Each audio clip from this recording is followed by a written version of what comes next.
रचना गांव में अपने पिता और भाई के साथ रहती थी। उसके पिता बहुत गरीब थे। उनके पास खेती करने के लिए बस एक छोटा सा जमीन का टुकड़ा था। वो किसी तरह मेहनत करके खेतों में इतना ही अनाज उगा पाते थे जिससे वो अपने परिवार का पेट भर सके।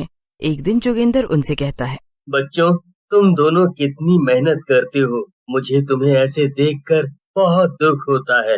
मैं तुम्हारा पिता हूँ, फिर भी मैं तुम्हारे लिए आज तक कुछ भी नहीं कर पाया। अरे आप ये कैसी बातें कर रहे हैं पिताजी? आपने हमारे लिए बहुत कुछ किया है। आप ऐसे क्यों सोचते हैं? आप हमारी फिक्र मत कीजिए। आप बस अपना ख्याल रखिए पिताजी। आजकल आप खेतों में बहुत मेहनत कर रहे हैं ना? हाँ, मेहनत तो बहुत कर रहा हूँ, लेकिन लगता नहीं है कि उसका कुछ फायदा होगा। क्या? मगर ऐसा क्यों पिताजी?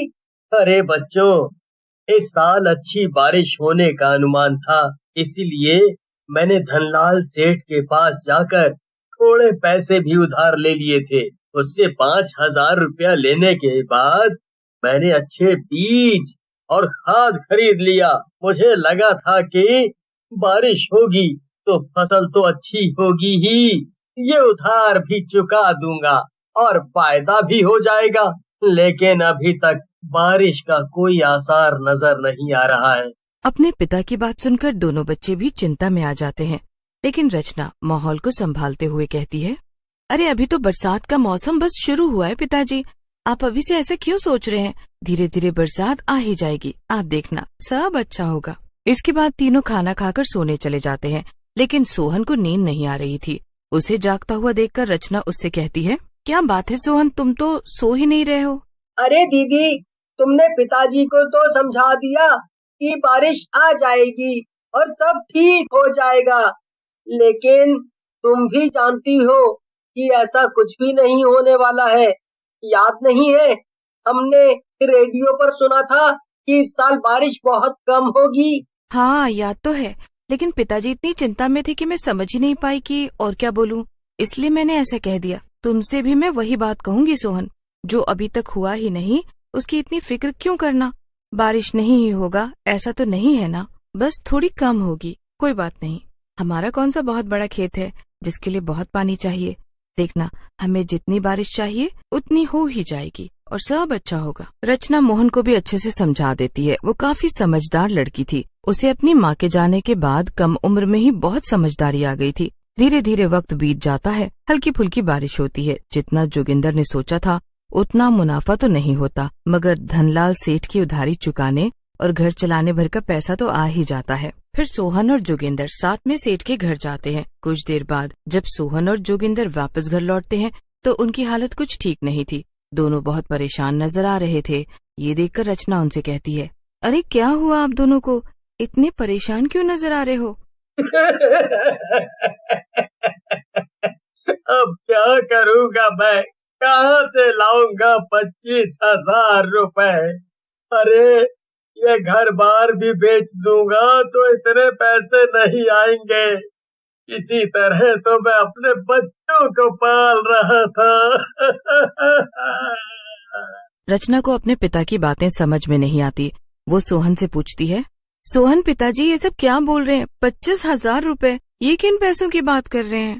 दीदी, पिताजी ने सेठ से 5,000 नहीं बल्कि 25,000 रुपए लिए थे। सोहन की ये बात सुनकर तो रचना के होश ही उड़ जाते हैं। क्या? अरे नहीं, 25,000? ये तो बहुत बड़ी रकम है। मैंने खुद गिने थे, बस 5,000 ही तो थे। हाँ, पिताजी भी यही कहते रहे कि उन्होंने बस 5,000 रुपए लिए थे, मगर वो सेठ नहीं माना। उसने हमें कागज दिखाया जिसमें उन सब लोगों का खाता है जो उससे धार लेते हैं। उसमें पिताजी के नाम के आगे 25,000 लिखा हुआ था और पिताजी ने अंगूठा भी लगाया था। अब सेठ कह रहा है कि उसे पूरे पैसे चाहिए और वो भी जल्द से जल्द, वरना वो हमारा खेत हड़प लेगा। रचना आओ देखती है और न ताओ और सीधा सेठ के घर की तरफ चल देती है। सोहन उसे रोकने की कोशिश करता है मगर वो नहीं रुकती। जब रचना सेठ के दरवाजे के पास पहुंचती है तभी वो कुछ आवाजें सुनती है और वहीं रुक जाती है। वाह मालिक वाह, आप तो बड़े समझदार हैं। आपने कैसे उस जोगेंद्र को बेवकूफ और क्या, मैं यहाँ कोई धर्मशाला खोल कर थोड़े बैठा हूँ, और ना ही मुझे नेकी करने का कोई शौक है। मैंने तो बस उसे बेवकूफ बनाया। ये सब बाहर खड़ी रचना सुन रही थी और गुस्से से उसका खून खौल रहा था। वो गुस्से में बिना कुछ सोचे समझे धनलाल के सामने आकर कहती है, लालची बुड्ढे, तुझे कितना लालच है? कोई सीमा नहीं है क्या तेरे लालच की? तूने मेरे भोले भाले पिताजी को इस तरह से बेवकूफ बनाया है। वहाँ उनका रो रो कर बुरा हाल है। अरे तूने तो न जाने और कितने लोगों को ऐसे ही बेवकूफ बनाया होगा। रुक, मैं अभी जाकर सबको तेरी असलियत बताती हूँ, फिर सब लोग मिलकर तेरा हिसाब करेंगे। रचना की बात सुनकर धनलाल से डर जाता है और अपने नौकर से कहता है, अरे खड़े खड़े मेरी शक्ल क्या देख रहा है? जा और जाकर इस लड़की को पकड़। सेठ के कहने पर उसका नौकर रचना के पीछे भागता है और उसे पकड़ लेता है। छोड़ दो मुझे, मैं तुम सब लोगों का पर्दाफाश करके रहूंगी आज। जल्दी बताओ इसका क्या करना है। मैं इसे ज्यादा देर तक ऐसे पकड़ कर नहीं रख पाऊंगा। करना क्या है वही करो जो हर उस इंसान का करते हो जो मेरे खिलाफ बोलने की हिम्मत करता है। जाओ, इसे जंगल के पास वाले कुएं में ले जाकर फेंक दो। ये सुनकर रचना बहुत घबरा जाती है, लेकिन सेठ के 2 और आदमी आकर उसे पकड़कर कुएं के पास ले जाते हैं और सच में पानी में फेंक देते हैं। देखते ही देखते रचना डूबकर मर जाती है। इसके बाद वो आदमी वापस चले जाते हैं, मगर रचना एक चुड़ैल में बदल जाती है। ये सब क्या किया मेरे साथ इस धनलाल ने? मैं उसे नहीं छोड़ने वाली। उसे ऐसा सबक सिखाऊंगी कि सारी जिंदगी याद रखेगा। मगर पहले मुझे जल्दी से घर जाना होगा। पिताजी बहुत परेशान हो रहे होंगे। चुड़ैल अपने घर जाती है। वहाँ उसके पिता और भाई सोहन उसे देखकर बहुत डर जाते हैं। मैं रचना हूँ सोहन, कोई चुड़ैल नहीं। बेटी रचना, नहीं नहीं, तुझे ये क्या हो गया है? ये सब किसने किया? उसी धनलाल ने पिताजी, उसी ने मेरा ये हाल किया है। फिर चुड़ैल अपने पिता और भाई को सारी बात बताती है। सच सुनकर दोनों बहुत दुखी हो जाते हैं। अब उसके पाप का घड़ा भर चुका है। मैं उससे अपना और आपका बदला लेने जा रही हूँ। कल का सूरज जब उगेगा तो सब कुछ अच्छा हो चुका होगा। ये मेरा आपसे वादा है। इतना कहकर चुड़ैल वहाँ से चली जाती है। वो सीधा धनलाल के घर जाती है। वहाँ पर वो और उसकी पत्नी आराम से बैठकर अंगूर खा रहे थे।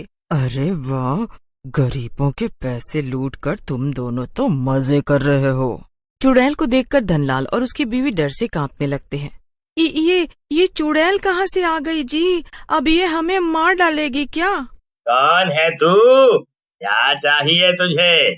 मैं रचना हूँ जिसे तुमने आज ही मारा है, और मैं यहाँ अपना बदला लेने आई हूँ। क्या? इसका मतलब कि पक्का ये हम दोनों को मारने वाली है? हाय कोई बचाओ, अरे कोई बचाओ हमें। फिक्र मत कर, तेरे पास ये जो इतना सारा सोना है ना, आज इसकी वजह से तेरी जान बच जाएगी। चुड़ैल की बात सुनकर सेठ हैरान हो जाता है। वो डरते डरते पूछता है, क्या? सोना? मैं कुछ समझा नहीं। ये सारा सोना मुझे चाहिए, वरना मैं तुझे मार डालूंगी। लालची सेठ को ये बिल्कुल भी गवारा नहीं था कि चुड़ैल उसका सारा सोना ले ले, लेकिन सेठ की बीवी सोना देने के लिए तैयार हो गई। अरे ओ पागल आदमी, यहाँ बात जान पे बनाई है और तुझे अभी भी सोने की पड़ी है। मैं कहती हूँ अभी के अभी उसे सारा सोना दे दो, वरना वो तुम्हें बाद में मारेगी। पहले तो मैं ही मार डालूंगी। सेठ को ना चाहते हुए भी अपना सारा सोना चुड़ैल को देना पड़ा। चुड़ैल सोना लेकर अपने पिता के खेत में जा पहुंची। चुड़ैल हंसती है और खुद से कहती है, क्या कहा था उस सेठ ने कि मेरे पिताजी के खेत में कोई सोना नहीं उगने वाला है। इतना कहकर चुड़ैल सारा सोना जमीन में रख देती है और उस पे कुछ जादू करती है। जादू से सारा सोना छोटे छोटे टुकड़ों में टूट जाता है और फसल में जाकर समा जाता है। फिर चुड़ैल भी वहाँ से चली जाती है। अगले दिन फसल काटने का दिन था। सुबह सुबह ही जोगिंदर अपने बेटे के साथ खेत में आ जाता है, लेकिन जो उन्हें दिखता है उसे देखकर वो दोनों हैरान हो जाते हैं। फसल में गेहूं की जगह सोने के दाने थे। तभी वहाँ पर चुड़ैल आ जाती है। उसे देखकर दोनों सब कुछ समझ जाते हैं। हाँ सोहन, ये मैंने ही किया है। अब तुम दोनों हमेशा खुशी खुशी रहना और पिताजी का तुम पूरा ध्यान रखना। आपको जब भी मेरी याद आए मुझे बस बुला लेना। अब मैं चलती हूँ। इतना कहकर चुड़ैल वहाँ से चली जाती है और जोगेंद्र और सोहन अपना जीवन संपन्नता के साथ बिताने लगते हैं।